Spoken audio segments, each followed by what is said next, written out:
Alan, I know that you've been back from Iraq for 3 years, but you haven't been able to come home. Right.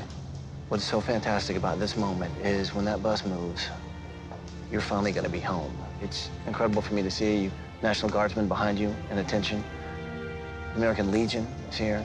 I think we ought to show you what's behind this bus. Okay. So if it's okay with you guys, you want to say it with me? Yeah.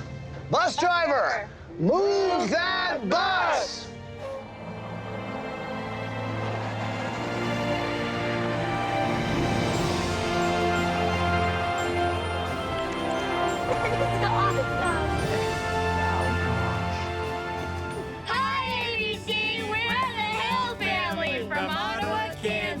But we're still missing my dad. Alan and I have 2 kids. Mikhail enjoys high jump and track, and he runs the 400.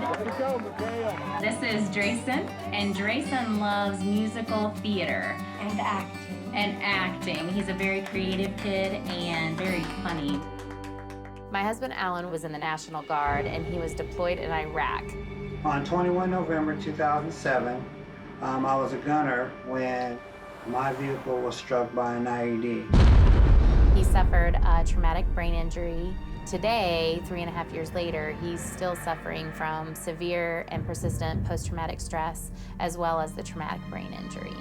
Post-traumatic stress disorder is the result of severe trauma. PTSD is spontaneous recall, reliving it with all of the original thoughts, emotions, sensations. It is still alive, it is still hot. My PTSD really makes me agitated and scared. Many things trigger my PTSD. Unfamiliar places, loud noises, thunderstorms. The house that we were living in, our home, we had a rock quarry that was a mile north of us, and it blasted 3 or 4 times a day. And then we also have a train track that was right across the street from our house. For me, that equates to some sort of danger. I may run out in the street looking for casualties, or I might start running through the house, clearing rooms. One day I was watching him sleep in his recliner, and he had tears streaming down his face, and he was sound asleep. And to be that traumatized, it just breaks my heart. The environmental triggers around my house began to take their toll on me. I was barely hanging on. We had to make the decision to send him to California to get treatment for his PTSD because it had gotten so bad that it was no longer safe for him to live at home with us.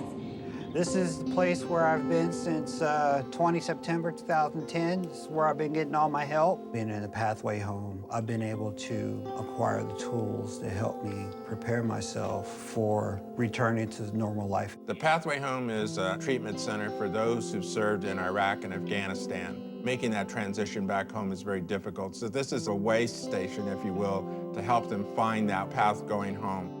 Sergeant Hill has improved tremendously. He's learned a lot of skills. He has a dog, Frankie, that's been extremely helpful. I got to know the Hill family through an organization called Puppies Behind Bars, and also because Gina Hill volunteers for my organization, Bring Change to Mind.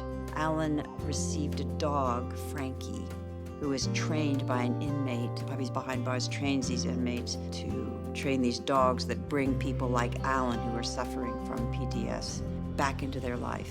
There's so much stigma attached to the invisible wounds, and so I began speaking. I spoke on Capitol Hill about post-traumatic stress and the invisible injuries of war to members of Congress. Here we are in front of my parents' house where we are currently living because we sold our house that had all the environmental triggers. It is very small to have 2 families living in it. Drayson and I share 1 bedroom, and Mikhail's sleeping just on a mattress in my mom's sewing room. I want to be with my family and be a husband and be a father. I want to be a participant in my life and not give in to isolation. I really want to see my kids grow up. My dad has been away a lot, fighting for our country. I want him to come home. Without ABC's help, I don't know what our options are, because there's not a house out there that I can just go buy that'll provide all these things that he needs to be safe. And that weighs hugely on me that I don't have somewhere for him to come home to. To To have a house, you don't understand. Man, oh man. I can deal with Mr. Pennington yelling at me, "Hill family, get out of that house!" As long as he doesn't bring any pyro, we're good. Awesome story, right? So Dad still isn't home with the family right now? No, he's still in California at a treatment center, but he has been cleared by his doctors to be able to come home. Gina and the kids, they're living with their parents, and that's where we're gonna go surprise his family. But I think this week, it's so important not only we share the story about post-traumatic stress disorder, but we bring this soldier home. Yeah. So what do you say? Can we do this? Do it. Bring it in, you people. Are you with me? We're with you. Well, then let's do it!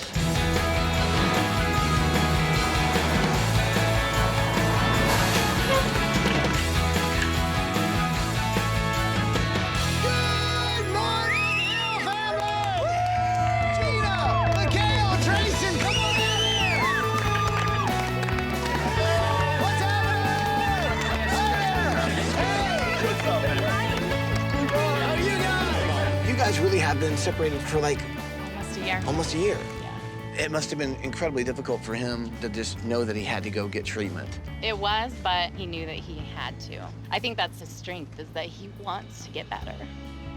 I mean, he's ready to come home. There's not really a home to even come home to because this is your parents' place, This right? is my parents' house. This is where I grew up. Should we bring him out? Sure.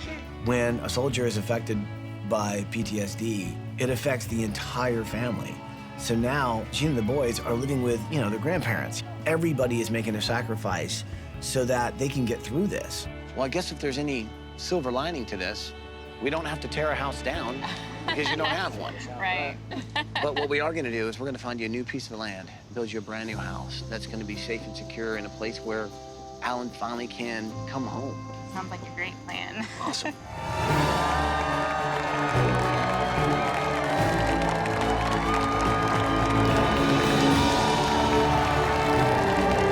Alan's requested a military presence, so we've got the American Legion veterans on motorcycles bringing him in. And then we ask the moment the car pulls in, everybody goes silent, showing respect for Alan because noise is one of the biggest triggers of PTSD. I didn't know what was gonna happen.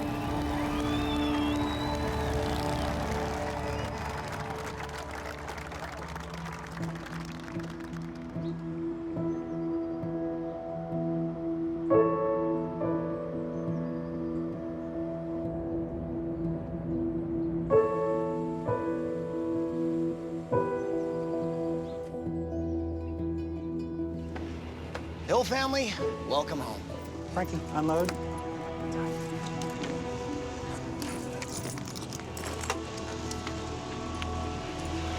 Stay right here. Wow. Hey, you can stay close if you want. Standing there, I was probably as proud of him as I've ever been. I mean, that was our time, to see us all together and Alan being there with the crowd. He's accomplished so much and come so far, and for the boys to see him standing there facing that fear, it's undescribable. It's so awesome for me to see you guys finally together. Alan, I know that you've been back from Iraq for 3 years, but you haven't been able to come home. Right. What's so fantastic about this moment is when that bus moves, you're finally gonna be home. It's incredible for me to see you, National Guardsmen behind you in attention. The American Legion is here, and all of your community and supporters are respectively being very quiet right now so that you can enjoy this moment. I think we ought to show you what's behind this bus. Okay. So if it's okay with you guys, you wanna say it with me? Yeah. Bus driver, move that bus!